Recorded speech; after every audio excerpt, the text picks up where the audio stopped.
Happy Friday, everyone. Welcome to Talk Wrestling here on NoDQ.com. Thank you all for watching, of course, on YouTube as well.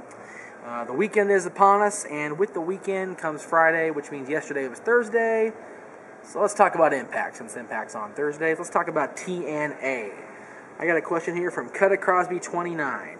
Hey, Jeff, what are your thoughts on the current direction the TNA is going in the Hogan Bischoff era, the good and the bad? Keep up the good work. Well, thank you for the good work comment.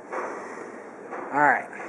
People are going to say, oh, he only likes it because it's Hulk and Bischoff. And the truth of the matter is, I find a lot of fault with what's going on in TNA right now. But you know what? I find a lot of good, too.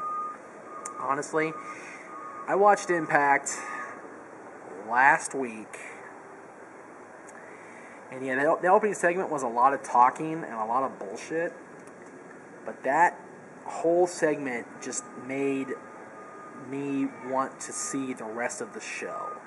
And I'm talking about the opening segment when Immortal and Fortune were out there, and Joe came from here, and Pope came from here, and Rob came from here, and Morgan came from there. And you had four main event guys. Yes, I know Matt Morgan and Pope were main eventers. It's true.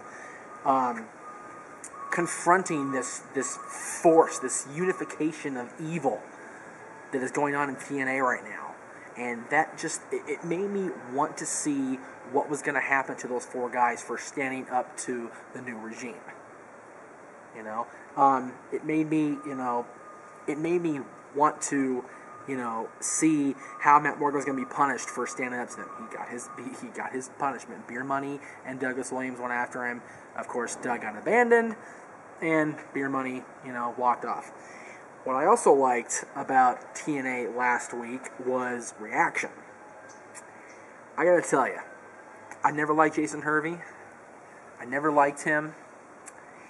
I don't like the fact that he's involved in wrestling now with Bischoff. I don't like the fact that he's Bischoff's partner in doing TNA productions.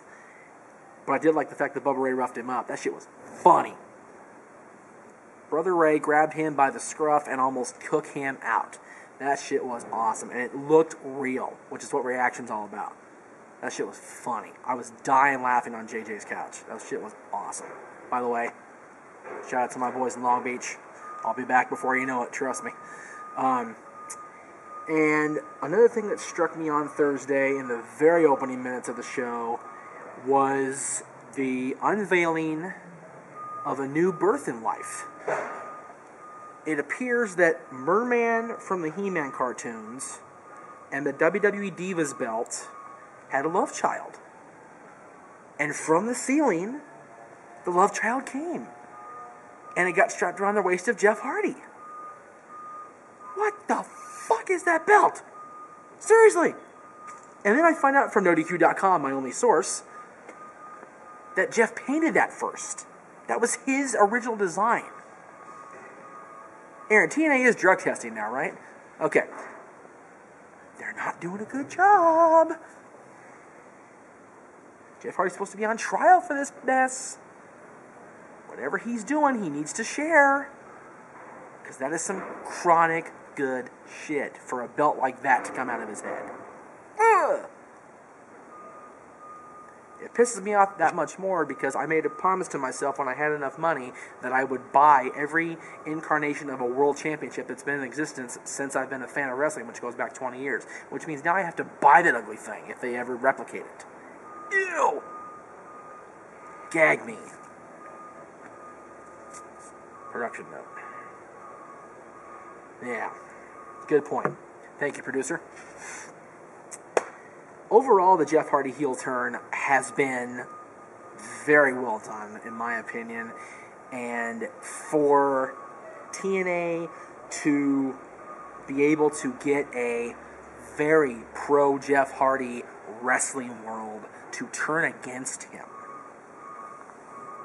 and boo him like they've done is nothing short of magnificent. It's brilliant. Jeff Hardy has become what he wanted to become, and what the silent minority, not so silent, but the silent minority has thought of him for the longest time. The whiny, played out, little drug addict who always thought he was better than everybody, and now he's showing it. Now he's given the opportunity to show he's better than everybody. And you know what? He's doing a good fucking job. I didn't like the finish at Turning Point with Matt Morgan with the whole referee thing. I don't like the fact that Bischoff's son is that referee. I don't like the fact that there's a second generation of Bischoff in wrestling. That frightens me to death. But we'll talk about that at a later date. What do you guys think of Jeff Hardy's run right now? What do you think of Immortal? What do you think of Fortune? What do you think of the god-awful thing that is the TNA World Heavyweight Championship? Let me know what you think. What two beings came together to birth that thing? Because I think it was Merman and the Divas title. So you guys let me know what you think spawned that. Let me know. See you next time.